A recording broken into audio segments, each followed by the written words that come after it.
नमस्कार मित्रांनो, तुला शिकवीन चांगला धडा. 8 सप्टेंबर प्रोमध्ये दुर्गी मोठ्या त्वऱ्यात म्हणते, अधिपती हे नव्हतंच होऊ देणार आणि त्याने नाहीच होऊ दिलं. आजी म्हणते, पोराने भुईचं नाव राखलं.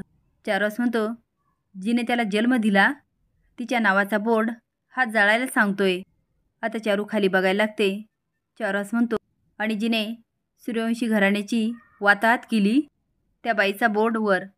आता मात्र चारू त्याच्याकडे रागाने बघते. तो म्हणतो, तो त्याच्या डोक्यावर मिरवतोय.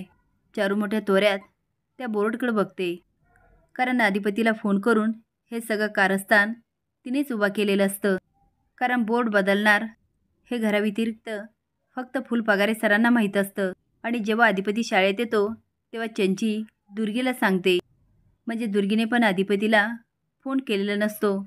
आणि मोठ्या मानाची आजी भुईचा विषय आला की स्वार्थी बनते.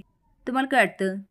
ही दुर्गी, चंची आजी आणि भुई एकमेकाच्या ताटातील चट्टे-बट्टे का? आणि त्यांचा गुलाम अधिपती? हे कमेंट बॉक्समध्ये नक्की सांगा. नवीन अपडेट जाण्यासाठी लाईक आणि सबस्क्राईब करा. धन्यवाद.